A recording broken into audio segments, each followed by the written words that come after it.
Hello, and welcome to another special edition of the Indoor Environment Show.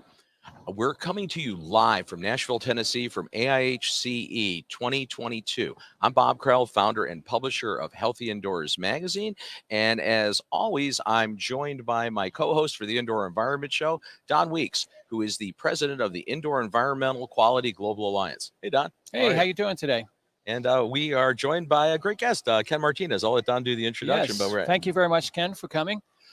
Ken Martinez is a CAPT, USPH retired. He is currently the CSO of IBEC and an IBEC board founding member.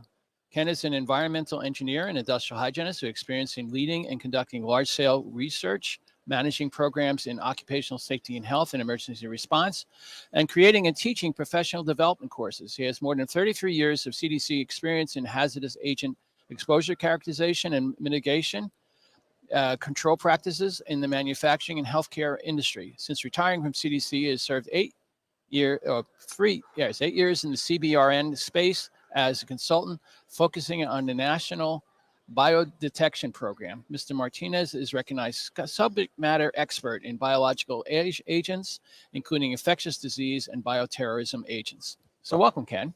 Thank you, Don. It's a pleasure to be here. Yes, thank you. Tell us a little bit about the International Bioscience and Built Environment Consortium, or otherwise known as IBEC. Thank you. So we actually stood up about 2 years ago. As Don had mentioned, I've spent a lifetime of response with CDC and with a lot of focus on infectious diseases. And I was actually a responder for the anthrax incident and also for SARS.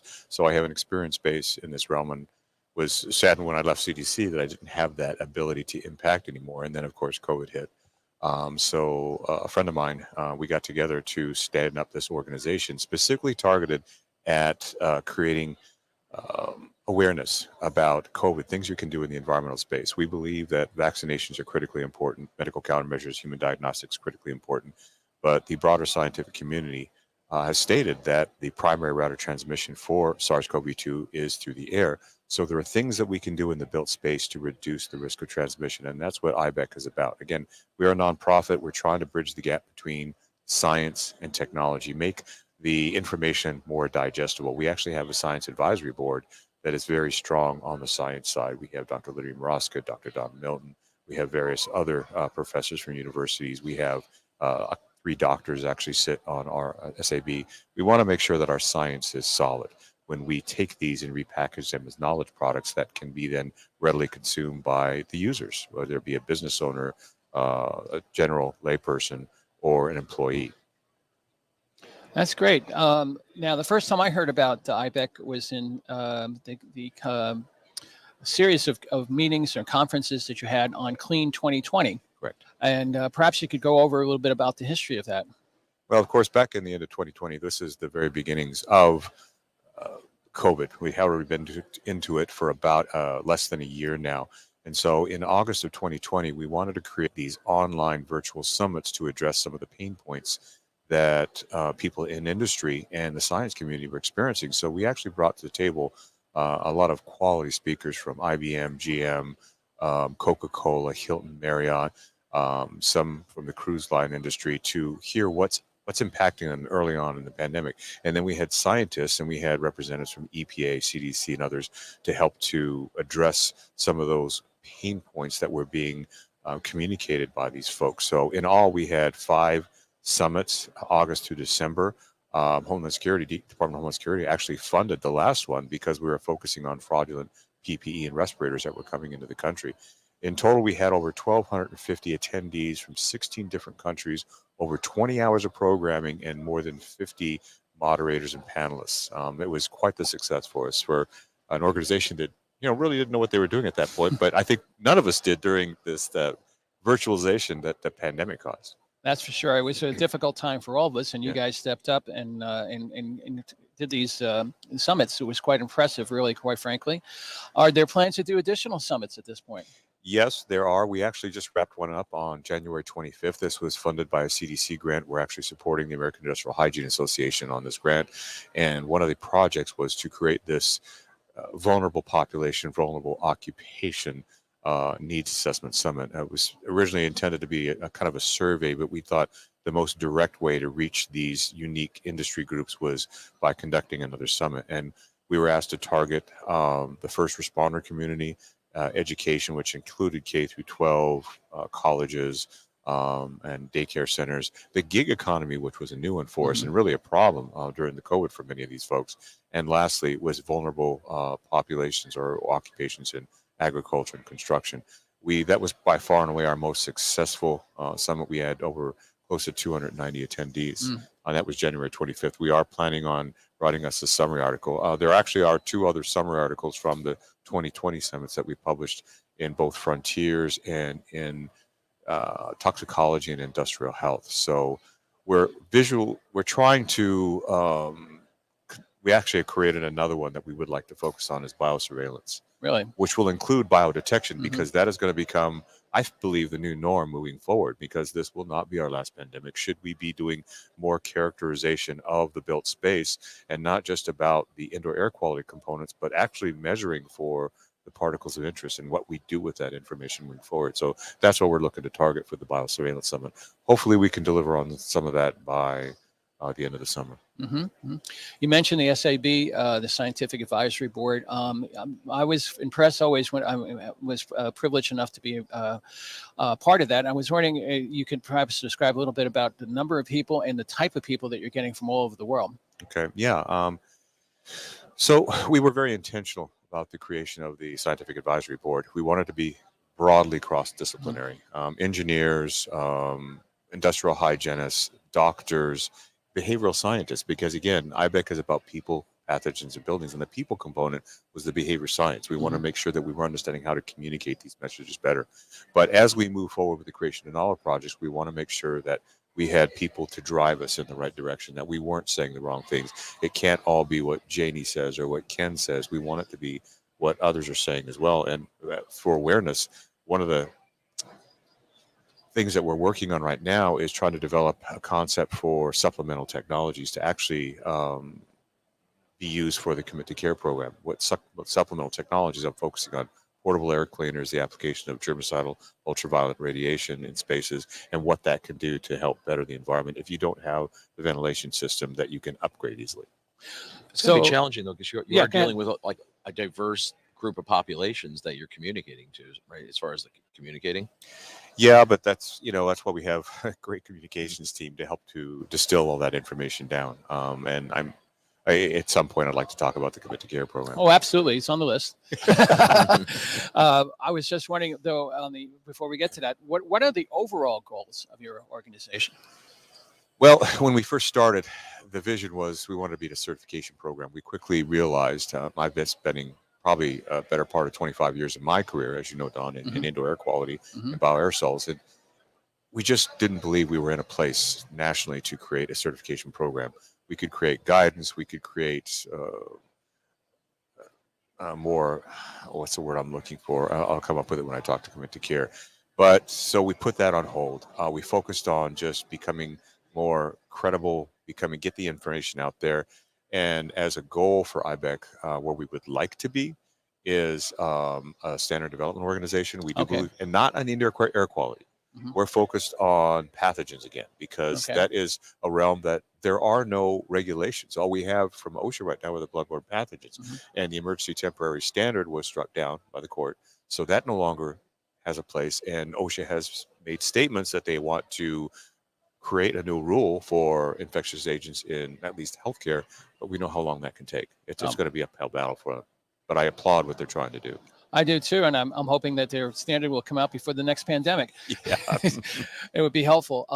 So yes, I want to talk to you a little bit about the Commit to Care program. What is it about, and how does AIHA and other professional organizations fit into this program? Okay, so Commit to Care is an embodiment of the mission statement for IBEC to make the science translatable, digestible by everybody. And we were fortunate to be working with the American Industrial Hygiene Association as a support contractor on the CDC grant. And one thing led to another, and we came up with the idea of how do we disseminate all of these great knowledge products that we created under the CDC grant. And that's how Commit to Care was born. Now, CARE stands for commitment, awareness, responsibility, and equity. And what it was attempting to do was to level the playing field of understanding. There's a lot of guidance out there from ASHRAE, from EPA, from CDC, and we all know that CDC, it's been waffling all over the place. You look at it one day and you can't find it the next day, or it's a completely different message. But we believe that we could boil the science down into something very, very simple for people to take away. The story I love to tell is one of the content I was responsible for was risk assessment, and I wrote a 9-page document. I'm a scientist. This is what I do. No, of course. And my comms people laughed at me, called me a nerd, and we boiled it down into something much simpler, what we call the 4 Ds. It's about dilution, distance, duration, and density. And I can go into those later if you'd like me to do that. But again, Commit to Care is a grassroots effort to educate people on different components of risk assessment, ventilation, PPE, so that they can better communicate amongst themselves, employers, employees, customers. If a customer walks into a place of business and sees a portable air cleaner and they've been to the Commit to Care, they know what it's about, and they can say, thank you for making a safer environment for me to visit. So yes, I wanted to kind of go through those 4 Ds. If you could kind of give us some background in each one of them. Yes, I'd be happy to do that. So we break them down into risk factors and risk mitigation strategies. The risk factors are duration and density. When we talk about duration as an industrial hygienist, we recognize if you're dealing with a chemical exposure, the longer you're exposed to that chemical, the greater your risk of some health impact. The same is true for an infectious disease. The longer you're in a space that someone is giving off viral particles because they're infectious, because they're sick, or maybe they're not showing symptoms, but they're still giving off viral particles, the longer you're there, the more you're going to get to that infectious dose and potentially get disease. So that's duration. The density part has to do with how many people are in the circle that you're walking into a room, because your probability, your risk goes up with the more people that are interacting in a group. I actually listened to a great presentation by Captain Lisa Delaney from CDC, from NIOSH today, where they're talking about the workplace of the future. And one of her focal points was to de-densify population. So we align really well with that. When you're looking at a density of people, you don't know who's vaccinated, who's not. If they're not wearing a mask, they may not be vaccinated. They could be infectious, because we know that people are emanating viral aerosols when they're not showing symptoms or before they begin to show symptoms. So those 2 factors are the risk factors. The last 2 are how do we resolve that? And distance is a big one. We know that particles, the farther you are away, these small particles have a tendency to reach balance in a room. And so they spread out, the concentration becomes less. But that's not to say it's totally protective, because there is a lot of scientific evidence of super spreader events where someone was 20 feet away that still got infected. So distance is a risk mitigation factor. And the last one, the big one, is dilution. It has to do with your ventilation. It has to do with outdoor air filtration. So those 4 simple concepts make it easier for people to say, oh, if I'm doing within these things, then I can better understand how to protect myself, my family, my community, my coworkers, and so on. So you mentioned AIHA as being what was the subcontractor on that? I believe? We're a subcontractor to them, but okay. For Commit to Care, we were partners. Partners, yeah. I was wondering if there's some partnerships you're anticipating for other professional organizations. We're exploring that. We would like to build that, especially with the indoor air quality associations, because we're kind of tied hand in hand. We consider ourselves a subset of indoor air quality. One of the things that I've begun to preach is to people with complexity, there are a lot of IAQ metrics that we're seeing throughout the Expo Center here today. Particle count, CO2, these are great surrogate indicators of the safer space, right? We're bringing enough outdoor air, we're filtering enough, but it is not a direct measurement of a disease-causing agent, which is really that telltale sign that we need to move to. So while I support IAQ metrics, I caution people on the actual translation into a biosurveillance concept.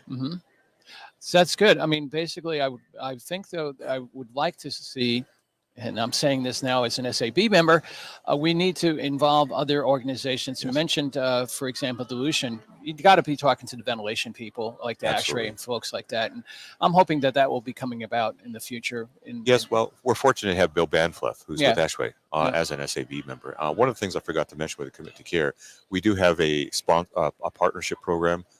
3 different tiers. And if you look at our website, commit2care, CRE.org, commit2care, you'll see that we have the National Science Safety Council as a partner. We have the American Biological Safety Association. We have ISIAC. And that list is growing. And we have 3 different levels for becoming a partner The first one was just give us your logo, say that Mhm. you believe in what we're doing, and show that you support us. The second one is to endorse, meaning that you're not only giving us your logo, but you're going to push that through your membership, saying, Mhm. hey, we want you to do this thing. And the last one is to actually lead, be an ambassador and advocate for Commit to Care. Mhm. So we're hopeful that the Commit to Care program will help us to reach out to these different organizations and not only teach them about C2C, Commit to Care, but also about IBEC and to become a member of IBEC as well. And how does one become a member of IBEC? It's very simple. We have a number of different levels. There's a individual membership, there's a corporate membership, and there's also a nonprofit membership. Mhm. So they're all different price ranges. And what are the advantages of becoming a member? Well, you help to create the science one. You help to create the knowledge products to get out to businesses. Right now we're at the point of becoming an organization that is an advocate for voices in the scientific community, Mhm. in the different organizations, and bringing these voices together as one, and not taking a more myopic approach, a siloed approach, Mhm. but being more multidisciplinary in the products that we create and the messages that we send moving forward. So it mentioned three different levels: personal level, corporate level, and a nonprofit. Right. Can you give us some idea of the price for each one of them? Right now, we're pricing for the individual members is $250 per year. The nonprofit is $650 per year, and the corporate is $5,000. We actually have 2 corporate members right now, Mhm. so we're looking to engage with quite a few more. And we're hopeful that the companies that participate in the Clean 2020 summits, we can reach out to them and they'll see the benefits, the interest in doing this. Great. Yeah. So your membership is increasing, I imagine, as the years go on here. It is. That's good news. So, what are the next IBEC activities to be planned in the near future? Well, I did mention the Standard Development Organization. Mhm. We would like to get certification at some point in the not so distant future. One of the other things that we have developed that currently is a repository. This is a space that was built by a contract firm of ours for the scientific community to share articles, ideas, a workspace. They could actually comment in real time on the different components of that. We've actually invited the Canadian Aerosol Transmission Coalition to become a part of that because these folks are occupational safety and health professionals, lawyers, engineers. They're doing a lot of outstanding work in Canada with regard to COVID. So we wanted to give them a place to store everything, to share everything, and to help them to better manage their assets. So that's what we're hoping for the repository for our science advisory board and other members, that they begin to use that. And that will be that interactive communication medium for doing that work. Bob, you had a question? Yeah, well, you touched on the siloing in the industry, which is, I think that's been, there's been a case of that. All, different disciplines, different organizations tend to stay in their silos, and your organization's working now to cross pollinate and try to get some collaboration and consensus, which it's challenging but really needed. I agree completely, and it's I probably should say this, but it was surprising how well attended our SAB meetings are.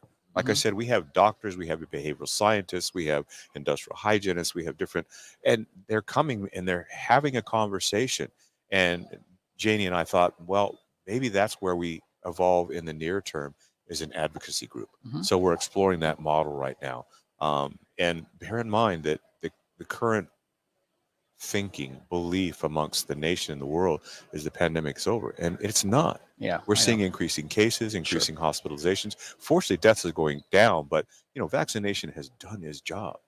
But now, peaked on the horizon is monkeypox.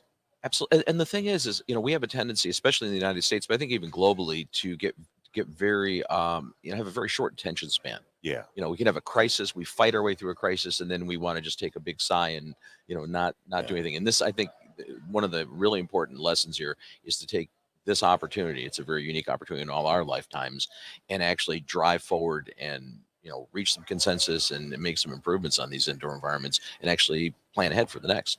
Right. I agree completely. And, the lessons learned here is that we've never really, we've been working in indoor air quality on how to better the environment, but not for reducing the risk of transmission of diseases, of pathogens. We see, cold and flu virus, H1N1. How many people came into work and were still sniffling and sick? And the employer had to send them home saying, what are you doing here? Right. Oh, it's just the flu. But, we know much more. And now with COVID, it was a completely different dynamic. So, we're building for the future. The future is now. We cannot forget what happened here. Right. the past 2 years. It was such an impact economically, socially, so many different ways that we just can't let it go by the wayside and forget that it ever happened. We need to Absolutely. plan for the future. Yeah, we have a unique opportunity in time, and it's really incumbent upon all of us to like push forward and do that. So you mentioned Janie a couple of times. Perhaps you could tell us who she is and what she does in the roles.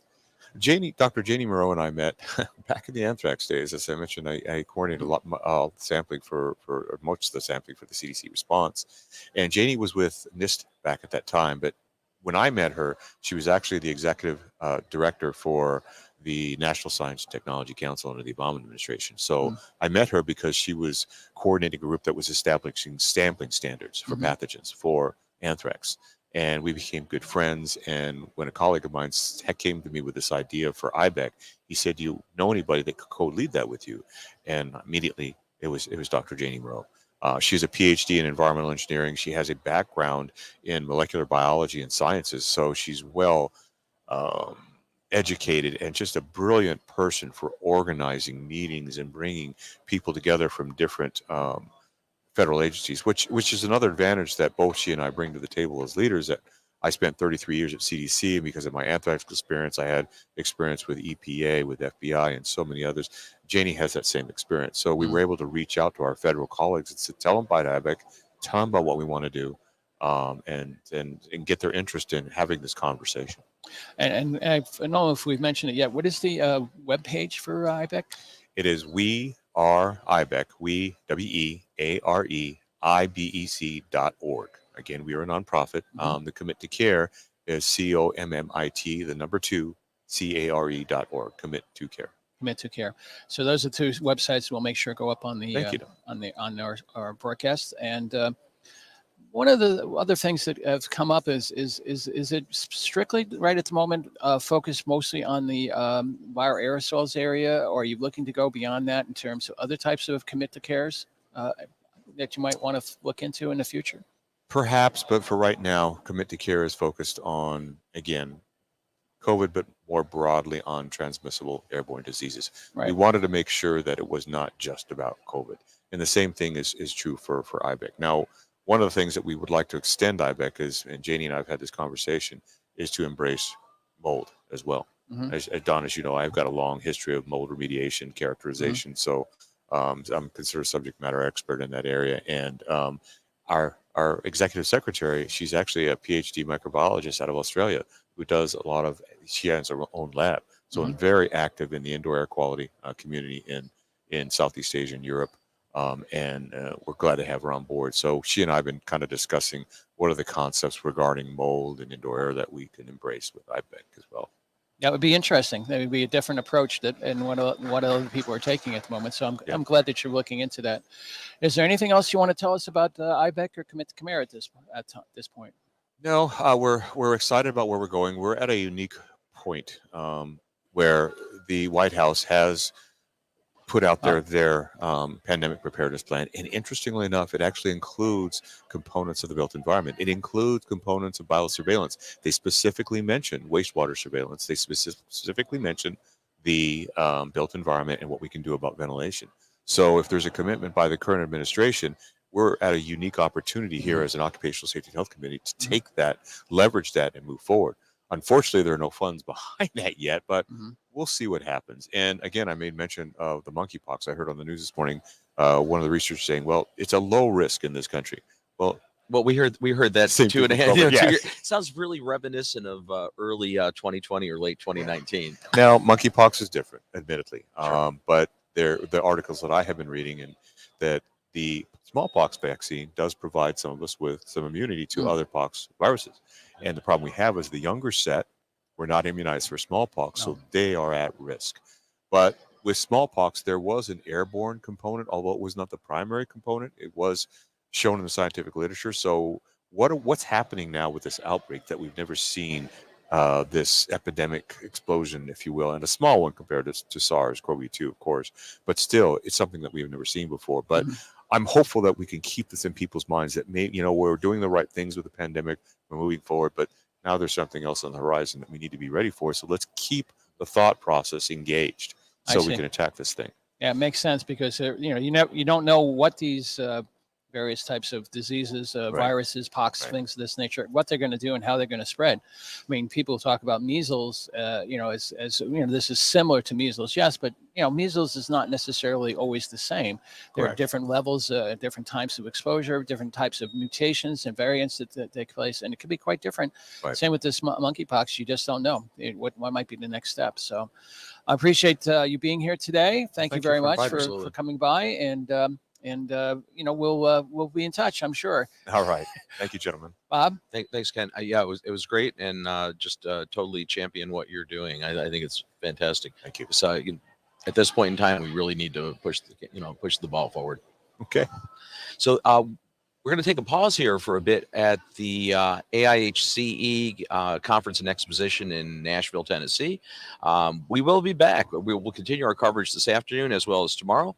I'm Bob Krell, publisher and founder of Healthy Indoors Magazine, and again, co-host here on the Indoor Environment Show. Don Weeks, the president of the Indoor Environmental Quality Global Alliance. Thanks to Ken Martinez for taking time out of his day here, and